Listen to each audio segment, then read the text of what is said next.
Fast-moving developments tonight. The second American infected with Ebola here at home, another nurse in Dallas. 29-year-old Amber Vinson, a member of the medical team that cared for Thomas Duncan, the Ebola patient who later died.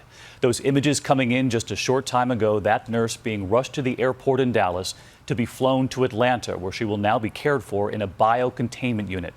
We have exclusive images tonight from inside that plane, our team there, as the call came in for that flight crew that is now rushing her to Atlanta. We were shown the plastic protection inside the plane.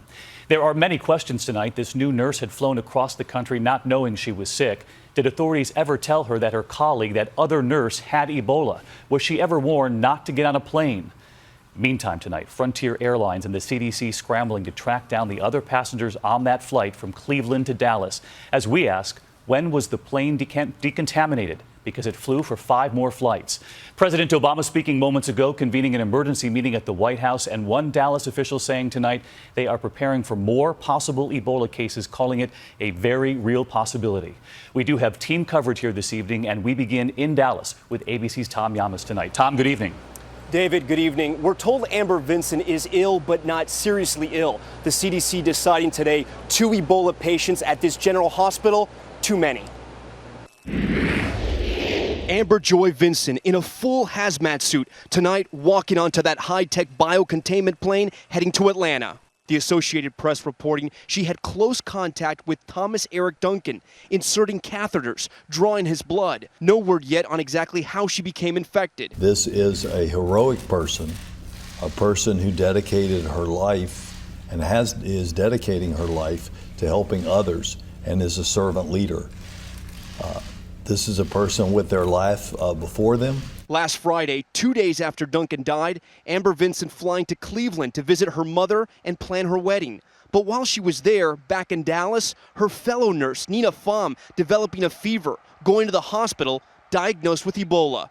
The very next day, Vinson getting on a Frontier Airlines flight with 132 other passengers and flying home to Dallas. The CDC tonight trying to track down those travelers. Then yesterday, troubling news. Vinson developing a fever, driving herself to Texas Health Presbyterian Hospital. Within 90 minutes, she was in isolation.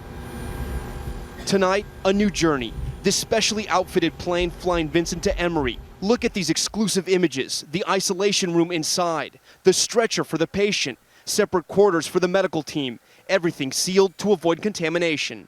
In Dallas today, Vinson's neighborhood on edge. Police knocking on 300 doors before sunrise to tell neighbors of the Ebola patient living among them.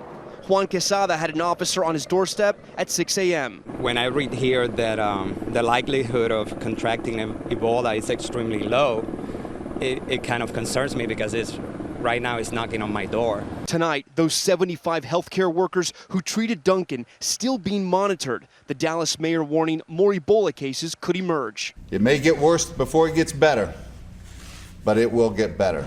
High anxiety among some of those doctors and nurses. An Associated Press review of Duncan's medical records revealing he had been in the hospital for 2 days before people treating him started wearing hazmat suits. A national nurses union says several nurses are complaining of serious safety lapses, that it took several hours to put Duncan in isolation, that their protective clothing left skin exposed, and that potentially infectious waste was piling up.